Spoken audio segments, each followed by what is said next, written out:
Hindi na nakatiis si Angel Locsin. Hmm? Alin ang kinomentaryuhan ni Angel Locsin na pinakahuling sinabi ni Rubin? Ay yung tungkol sa Romanov. Oh. Ay di ba? Yung tungkol sa Romanov. Sabi ni Rubin, alam mo ako, komunista ako. Galing kay Rubin yun. Sabi niya, alam mo, komunista ako. Kasi nitong impeachment trial ngayong linggo, yung abogado, hindi, yung witness, yung testigo ng prosecution, si Attorney Jeremy Lutok, yung NBI, nabanggit na naman, pinag-usapan na naman yung tungkol sa Romanov. Yung Romanov na yan, paulit-ulit na yan pinag-usapan eh. Ay biglang sumabad na naman si Robin. No? Sabi ni Robin, alam mo ba yung kwento ng Romanov? Yun namang si Attorney Jeremy Lutok, honest naman siya. Sabi niya, hindi gaano, pero general lang, alam ko lang na ano yan, ang alam niya lang daw, pinatayan, parang royal family, pinatay sa Russia. Yun lang ang alam niya. Hindi naman nagmayabang si Jeremy Lutok. Kahit si Rapi Tulfo, hindi rin naman nagmayabang nun. Sabi ni Rapi Tulfo, nung marinig ko yung Romanov, nag-Google search ako. Yun, nalaman ko. Ngayon ko lang yan nalaman. Si Robin, hindi. Sabi niya, alam ko yan. Alam ko yung Romanov. Alam mo naman ako. Alam mo ako. Tungkol kasi yan sa komunista, sabi niya. Yung mga komunista, yan ang pinag-aanuhan na nagpapatay doon sa Romanov. Yung Romanov dynasty, yung pamilya ng Romanov. Actually, mali nga doon si Robin eh. Alam niyo kung anong mali ni Robin doon? Sabi ni Robin, pinapatay yung Char. Napanood niyo ba yon? Sabi ni Robin, pinapatay yung Char doon sa Romanov. Alam niya daw yon. Bakit alam niya? Kasi sabi ni Robin, komunista daw siya eh. Sabi ni Robin. Mali nga doon si Robin eh. Pinapatay daw yung Char, si Nikolai. Napanood ko, sabi, Nikolai. Mali yung Nikolai. Hindi Nikolai ang pangalan ng Char. Ang Char na yon ay Nicolas. Hindi Nikolai. Ang Nikolai si Lenin. Vladimir. Vladimir. Nikolai Vladimir Ilyich Ulyanov Lenin. Yun, kompleto na yun kompleto na yon. Nikolai Lenin o kaya Vladimir Lenin. Pero yung Char, yung Romanov na Char, hindi yung Nikolai, Nicolas. Char Nicolas II. Kaya ang yabang tapos mali. Ay, ewan ko dito kay Robin. Tapos nagyabang na komunista daw siya. Ngayon, hindi na nakapagpigil si Angel Locsin ay nag-react na. Ito yung reaksyon ni Angel Locsin, mga kabunyog. Sabi kasi ni Robin, komunista po ako. Gusto ko lamang pong alam din ninyo. Wow. Sabi ni Angel Locsin, at least honest ka ngayon kuya. Ang tanong ko lang, nasaan ka nung panahong nire-red-tag ako? Kahit alam mong hindi totoo. Yon. Yan ang banat sa kanya ni Angel Locsin. Yan ang banat. Ang tinutukoy dyan ni Angel Locsin, si Angel Locsin kasi nired ng mga kasamahan ni Rubin. Yung mga mahilig mang red tag. Lalo na si Lorraine Badoy. Si Lorraine Badoy, alam naman natin yan, DDS yan. Kasamahan niya ni Rubin. Diehard. Duterte diehard supporter yon. Yun ang mahilig mag-red tag. Isa doon sa mga ni-red tag niyan, ni Lorraine Badoy, sa ni Eric Celes, itong si Angel Locsin. Yan. Ang pagkakasabi kasi nila Lorraine Badoy, si Angel Locsin daw, komunista. Ang kapatid daw niyan, NPA. Ganun kagarapal yan sila Lorraine Badoy. Sabi naman ni Angel Locsin, yung kapatid niya, aktivista, pero hindi NPA. Hindi komunista, aktivista. Yan yung, kaya lang, talagang gustong siraan noon si Angel Locsin, Ngayon, yan ang tinutukoy ni Angel Locsin na nung panahon, nirerintag siya ng mga kasamahan ni Robin, sila Lorraine Badoy, sila Eric Celes. Ano daw bang ginawa ni Robin? Pinagtanggol niya ba si Angel Locsin? Yan. Tama po kayo, Dirial. Colmenares. Alam nyo naman si Nery Colmenares. Colmenares din yan si Angel Locsin. Pero sa totoo, ang alam nyo, si Attorney Nery Colmenares, yung human rights lawyer, saka people's lawyer, makabayan yon. Talagang matapang na lawyer din yon. Human rights lawyer yon. Colmenares yon. Nery Colmenares.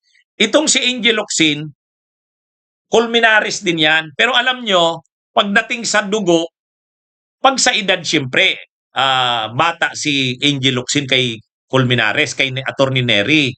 Pero pagdating sa dugo, mas lamang si Angel Locsin. Kumbaga, lamang sa dugo si Angel Locsin sa Colmenares. Kaya hindi niya naman uncle si Nery. Parang lalabas, pamangkin niya ba si Nery? Parang ganun eh. Pamangkin niya yata si Nery eh. Si Nery Colmenares. Yun yung sinasabi ni Angel Locsin na, Robin, banggit-banggit ka na komunista ka, buti inamin mo. O ngayon, ako, nang nirerintang noon na komunista daw, sabi niya, ba't hindi mo ako pinagtanggol? Ikaw pala yung komunista. Nakuha niyo mga kabunyog, mga kababayan? Yan yun. Ito yung kompletong statement ni, basahin natin matindi ito, banat kay Robin. Ayan, yan. Ito. Post ni The Real Angel Locsin. Nung mga panahong magkasama tayo, madalas mong ikwento yung panahon na namundo ka at nag-armas para ipaglaban ang bayan. Sabi mo pa nga, dinadalaw ka ng ex mo sa bundok. Mukhang may nakuha tayo dito. May ganun pala, no? May ganun pala. So ang sinasabi ni Angel Locsin sa post niya, syempre artista si Angel Locsin, marami daw panahon na magkasama sila ni Robin, kinikwento daw sa kanya ni Robin na namundok daw ito, nag-armas. Dinadalaw pa nga daw siya ng ex niya sa bundok. Ay ang tinutukoy dyan ni Angel Locsin na ex, si Lizelle. Si Lizelle si Kangko. Yung unang asawa ni Robin, nasa Australia na yun eh. Si Lizelle si Kangko. Tama ba ako? Si Kangko o si Tangko? Basta si Lizelle yun. Lizelle. Yan yung unang asawa ni Robin. Ay si Robin kasi nagkakaso yan, illegal possession of firearms. Nang lumabas yung warrant of arrest niya, ni Robin, ay taga Camarines Norte ang pamilya niyan. Camarines Norte dito sa Bicol. Yan, si Robin Padilla, taga Camarines Norte yan eh. Ang half-brother niyan, governor ngayon ng Camarines Norte, si Dong Padilla. Nang winantid yan si Robin, nagtago yan sa bundok ng Camarines Norte. Diba? Pero hindi naman niya nag-NPA, nagtago lang sa bundok. Kaya hindi naman totoo yan na ganyan. Pero nagyayabang yata si Robin. Nagyayabang si Robin na namundok daw. Ewan ko naman kung tatanggapin naman niya ng mga NPA. Paano? Natuwa akong makita ulit yung dating Robin Padilla na nakilala ko. At least honest ka ngayon, kuya. Ang tanong ko lang, nasaan ka nung panahong nirerintag ako? Kahit alam mong hindi totoo. Actually, kasama mo pa nga at katsikahan yung mga nangre-rintag. Sila Lorraine Badoy na yon, saka sila Eric Celes. Naghuhugas kamay at pumikit sa katotohanan. Isa sa pinakamalaking dahilan kung bakit ka binoto ng mga raming Pilipino ay dahil inasahan nilang magiging matapang kang boses para sa mga kapatid nating Muslim. Pero bakit parang mas pinaglalaban mo pa si Kibuloy? Naniniwala ka ba talaga na siya ang appointed son of God? Yun, matinding banat yan, ano? Isa ka sa pinakamakabayang taong nakilala, ikaw si Andres Bonifacio. Kaya nakakalungkot, pag nakakabasa ako ng stand mo pagdating sa China, hindi ito ang Robin Padilla na nakilala at hinangaan ko. Yun, another na banat. Andres Bonifacio kaanya, makabayan. Ay bakit pro-China ka? Kahit papano, alam kong halos pareho tayong landas na dinaanan. Galing sa hirap, nagtrabaho sa umaga, ng maaga, tinangkilik at nakapagpasaya ng mga tao. Ang utang na loob natin ay sa ating Diyos at sa lahat ng Pilipino, hindi lamang sa isang tao. ang tinutukoy niya, dapat ang loyaltyan niya ni Rubin sa mga tao at sa Diyos. Hindi sa isang tao ang tinutukoy niya diyan, Duterte. Panatiko kasi ni Duterte. Tama na kuya, gising na, hindi pa uli ang lahat. Yun ang mga matinding banat. Ha? Anong masasabi niyo diyan sa pahayag ay sa post na yan ni Angel Locsin? Di ba matinding banat ano? Ha? Matinding banat ano, mga kabunyog? Ha? Ano yung mga binanat ni Angel Locsin kay Rubin? Grabe yung nahagip doon. Grabe yung nahagip doon. Ano? Yung sinabi ni Rubin na komunista daw siya, sabi ang punto ni Angel doon, ikaw palang komunista. Ikaw palang komunista, bakit hindi ka nire-redtag? Kung nung nire-redtag ng mga kasamahan mo, anong ginawa mo? Hindi mo ako pinagtanggol. Wow! Sampal na isa. Di ba? Di ba? Mga kabunyog. Ang sabi ni Angel Locsin, unang banat 1, kay Rubin Padilla. Ikaw, sabi mo, komunista ka. Ikaw palang komunista ka. Ba't hindi ka nire-redtag ng mga kasamahan mo? Ako, na hindi naman komunista, alam mo namang hindi ako komunista, nire-redtag ako. Pinagtanggol mo ba ako? Ayun, sampal. Unang sampal. Sabi pa ni Angel Locsin, katsikahan mo pa. Kasamahan mo pa yung mga nangre-redtag. Sila Lorraine Baduy ko. Pangalawang sinabi ni, paano ka? Andres Bonifacio ka niya, Makabayan. Gumanap kang Andres Bonifacio sa pelikula. O Makabayan ka. Pero bakit pro-China ka? Isa na namang sampal. Diba? Matindi. Matindi mga kabunyog. Gumanap kang Gat Andres Bonifacio, pinagmamalaki mo. Diba may pelikula kasi si Rubin. Gat Andres Bonifacio, ang unang pangulo. Diba? Nakakostume pa yan si Rubin na may itak. Sabi ni Angel Locsin, akala ko ba Gat Andres Bonifacio ka, Makabayan ka, bakit pro-China ka? Yun. Another, pang-ilan na? Bilangin nyo nga kung pang-ilan ng sampal ang inabot. Ilan ang sampal ang inabot? Ni Rubin, Kabunyog Betong, Kabunyog Walapo.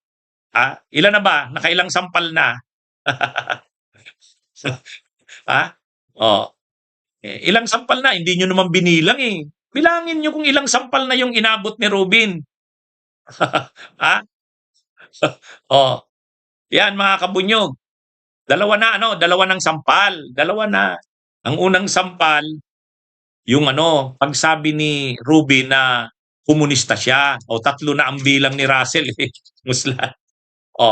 Pangalawa, yung sabi ni Rubin na Gat Andres Bonifacio siya, Makabayan. Bakit pro-China ka niya? Pangatlo. Sabi ni Angel Locsin, ano pa ba 'yon? Ano pa ba yung pangatlo? Isa pang banat niya kay Rubin? Sumikat ka dahil sa pagtangkilik sa iyo ng tao. So dapat ang pagtanaw mo ng utang na loob sa Diyos at sa tao, hindi sa iisang tao. 'Yun, pangatlong sampal. Rubin Padilla yan, panatiko. Ilan na? Dapat wag panatiko kasi si Rubin dapat daw magpasalamat sa Diyos at sa tao na nagtangkilik sa kanila, hindi sa isang tao. Ang isa pa, at saka ikaw, maraming bumoto sa iyo, mga Muslim, kasi sabi mo, Muslim ka. Bakit naniniwala ka kay Kibuloy? Bakit naniniwala kay Kibuloy? Naniniwala ka ba kay Kibuloy na appointed son of God? Paano mo ngayon nasabing Muslim ka kung naniniwala ka kay Kibuloy? Yun, another sampal. Yan ang mga banat ni Angel Locsin, mga kabunyog, mga kababayan. Matindi kaliwat ka ng sampal. Kaya sabi ni Angel Locsin, gising na. Gising na daw, Rubin. Gising na kuya. Hindi pa huli ang lahat. Mukhang huli na ang lahat, Angel. mukhang wala ng pag-asa yan si Rubin. Bunyog, bunyog, bunyog.